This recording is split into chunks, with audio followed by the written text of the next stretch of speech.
جی علی بھائی ایک بھائی سوال کر رہے تھے جنت کے بارے میں، آپ نے گھر میں سوال سنا ہوگا کہ وہ کہہ رہے تھے کہ جب آپ صلی اللہ علیہ وسلم پہلے جنت میں پہلے داخل ہوں گے تو اب ہم یہاں پہ کہتے ہیں کہ جی وہ فلاں جنت میں گیا، فلاں جنت میں گیا، اس کے بارے میں کچھ بتائیں۔ ہاں، یہ دو مختلف چیزیں ان کو آپ نے مکس کر دیا۔ وہ تو صحیح مسلم میں حدیث ہے کہ سب سے پہلے جنت کے دروازے کو میں کھٹکھٹاؤں گا، اور وہ داروغ جنت حضرت رضوان پوچھیں گے کہ کون، تو میں کہوں گا محمد صلی اللہ علیہ وآلہ وسلم۔ تو وہ کہے گا کہ مجھے حکم بھی یہی تھا کہ آپ کے سوا کسی کے نام کے اوپر دروازہ نہ کھولا جائے۔ یہ الٹیمیٹلی جب لوگ جنت میں داخل ہوں گے یہ اس کا بیان ہے۔ باقی نبی صلی اللہ علیہ وآلہ وسلم نے دنیا میں جو لوگوں کے بارے میں چیزیں دیکھی کہ وہ جنت میں ہیں، جیسے حضرت بلال حبشی کے بارے میں صحیح بخاری مسلم میں ہے کہ میں نے اب تیرے قدموں کی آہٹ جنت میں جو ہے وہ دیکھی ہے۔ اس طرح حضرت عمر فاروق رضی اللہ تعالیٰ کے بارے میں بخاری مسلم میں ہے کہ ان کے جنت میں محل دیکھا ہے۔ یہ وہ ساری چیزیں ہیں جو نبی صلی اللہ علیہ وآلہ وسلم کو ٹائم میں ٹریول کروا کے پہلے دکھا دی گئی۔ وہ تو آپ علیہ السلام کو جہنم کا عذاب بھی دکھایا گیا ہے، حالانکہ جہنم میں تو ابھی لوگ پہنچے بھی نہیں ہیں، ابھی تو عالم برزخ میں ہے، قیامت سے پہلے تو جہنم میں نہیں جائیں گے، لیکن اس وقت سے پہلے ہی گزار کے نا آپ کو وہ آخری وقت دکھا دیا گیا، آپ کو حق الیقین پہ پہنچانے کے لیے۔ تو اللہ تعالیٰ تو اس بات پہ قادر ہے کہ کسی شخص کو آنے والا وقت پہلے دکھا دے۔ آپ صلی اللہ علیہ وآلہ وسلم کی اس چیز کا ذکر سورہ الفتح میں موجود ہے۔ نبی علیہ السلام نے خواب دیکھا اور اللہ نے قرآن میں اس خواب کو نقل کیا ہے کہ اللہ تعالیٰ نے اپنے نبی کا وہ خواب سچ کر دکھایا کہ وہ امن کی حالت میں حرمین شریفین حرم میں داخل ہو رہے ہیں خانہ کعبہ کا طواف کرنے کے لیے۔ نبی علیہ السلام نے یہ خواب دیکھا تھا، اسی وجہ سے آپ جو ہے وہ نکلے، لیکن اس سال صلح حدیبیہ ہو گئی اور صحابہ نے کہا یا رسول اللہ آپ نے تو خواب دیکھا تھا، تو آپ نے فرمایا ضروری نہیں کہ وہ اس دفعہ پوری ہو، پھر اگلی دفعہ اللہ تعالیٰ نے پورا بھی کر دیا۔ تو وہ نبی صلی اللہ علیہ وآلہ وسلم نے مستقبل کا منظر پہلے ہی خواب میں دیکھ لیا، بلکہ یہاں تک احادیث ہے نبی علیہ السلام نے صحیح بخاری میں ہے کہ میں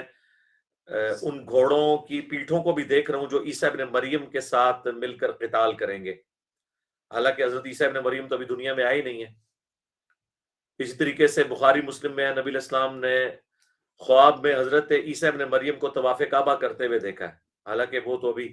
دنیا میں آئی نہیں ہے، وہ تو قرب قیامت میں آئیں گے۔ تو اللہ تعالیٰ ٹائم اینڈ سپیس اللہ کی مخلوق ہے، اللہ تعالیٰ جب چاہے اس پہ اوور کم کر کے فاصلہ بھی طے کروا سکتا ہے اور ٹائم کو بھی طے کروا کے مستقبل میں ہونے والے واقعات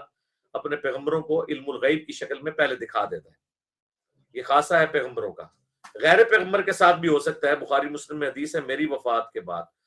اب نبوت کی خبروں میں صرف مبشرات باقی ہیں۔ پوچھا گیا کیا، تو فرمایا اس سے مراد خواب ہے، لیکن خواب جب تک ایگزیکیوٹ نہ ہو جائے کوئی شخص وثوق کے ساتھ کہہ نہیں سکتا۔ عمران خان صاحب کہتے ہیں 2013 میں کہ میں نے خواب دیکھا ہے کہ میں نے کلین سویپ کیا ہے، حالانکہ وہ الیکشن ہار گئے تھے۔ 2018 میں بھی کلین سویپ نہیں کیا، بار پرائم منسٹر بن گئے۔ آپ کی زندگی میں بھی کئی واقعات ہوتے ہیں کہ انسان کوئی منظر دیکھتا ہے اور وہ کئی سالوں بعد پورا ہو جاتا ہے، اس سے پہلے تو آپ وثوق سے نہیں بتا سکتے نا، اور آخرت کے بارے میں تو آپ ویسے نہیں بتا سکتے جب تک کہ پیغمبر دنیا میں موجود نہ ہو۔ تو اس طرح اللہ تعالیٰ مستقبل میں ہونے والے واقعات اپنے پیغمبروں کو دکھا دیا کرتا تھا۔ تو حضرت ابراہیم علیہ السلام کا بھی ذکر ہے سورہ الصافات میں کہ میں نے دیکھا کہ اے میرے بیٹے میں تجھے قربان کر رہا ہوں۔ وہ منظر آپ کو دکھایا گیا، قربان گاہ تک تو پہنچے تھے، اس کے بعد ان کی آنکھ کھل جاتی تھی، اور وہی ہوا الٹیمیٹلی جب وہ چھری چلانے لگے تو اللہ تعالیٰ نے ان کے بیٹے اسماعیل کو بچا لیا اور اس کی جگہ ایک فدیہ آ گیا جنت سے مینڈا۔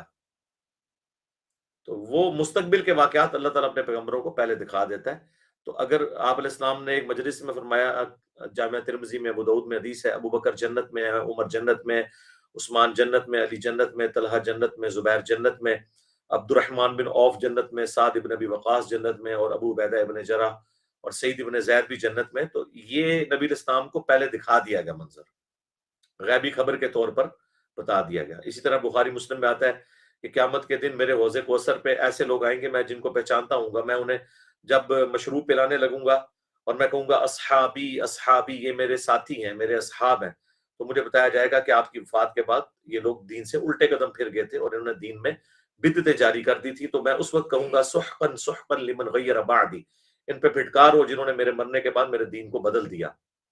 اور صحیح بخاری میں الفاظ ہیں، عبداللہ ابن عباس کہتے ہیں کہ یہ وہ لوگ ہیں جو نبی علیہ السلام کی وفات کے بعد حضرت ابو بکر کے دور میں دین چھوڑ گئے تھے، ان کے خلاف حضرت ابو بکر نے قتال کیا،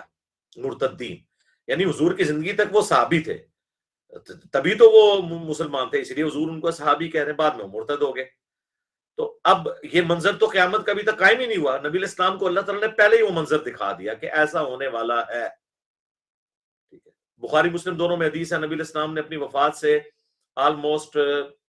1 مہینہ پہلے خطبہ دیا۔ عقبہ بن عامر کہتے ہیں کہ یہ آخری دفعہ میں نے اللہ کے نبی علیہ السلام کو ممبر پہ دیکھا تھا، آپ نے غزوہ احد کے شہداء کے اوپر نماز جنازہ قبرستان میں جا کے پڑھی اور وہیں پر ممبر لگایا عبرت کے لیے صحابہ کی، اور کہا کہ دیکھو مجھے آپ اپنے بعد یہ خطرہ نہیں کہ تم میرے بعد دوبارہ سے مشرک ہو جاؤ، بت پرستی شروع کر دو، البتہ مجھے ڈر ہے کہ تم دنیا کے مال میں پھنس جاؤ گے اور اس کی وجہ سے ایک دوسرے کو قتل کرو گے اور تباہ و برباد ہو جاؤ گے جس طرح کے اگلے لوگ تباہ و برباد ہو گئے۔ اور آپ نے فرمایا اللہ کی قسم میں اس وقت بھی اپنے حوض کوثر کو یہاں کھڑا ہوا دیکھ رہا ہوں، میرا یہ ممبر حوض کوثر کے اوپر لگا ہوا ہے، حالانکہ حوض کوثر تو ابھی اس طرح قائم نہیں ہوا، لیکن نبی علیہ السلام کو گویا کہ قیامت کا منظر دکھایا جا رہا تھا، مستقبل میں ہونے والا منظر پہلے ہی۔ اس کو آپ دنیا میں ایک مثال سے سمجھ سکتے ہیں، اگر کوئی شخص ہوائی جہاز میں سفر کرتے ہوئے سپوز وہ جہاز جب جہلم سے گزرے اور وہ لاہور کی طرف جا رہا ہو تو جہلم کے اوپر اتنی ہائٹ پہ ہوگا کہ اس کو بیک وقت جہلم شہر بھی اور لالا موسا اور گجرات بھی، جو ایٹ لیسٹ 1 گھنٹے کی مسافت میں زمینی سفر میں، بیک وقت 3 شہر اس کو اوپر سے نظر آ رہے ہوں گے، لیکن جو زمین پہ کھڑا ہے اسے صرف جہلم نظر آ رہا ہے، تو وہ آنے والا شہر اس کو پہلے ہی نظر آ رہا ہے وہاں سے۔ اللہ تعالیٰ بھی تو مستقبل فورسی کرتا ہے نا، آپ کو جنتیوں اور جہنمیوں کے بارے میں بتا دیا گیا، تو وہ اللہ تعالیٰ نے مستقبل کا منظر پہلے ہی دکھا دیا۔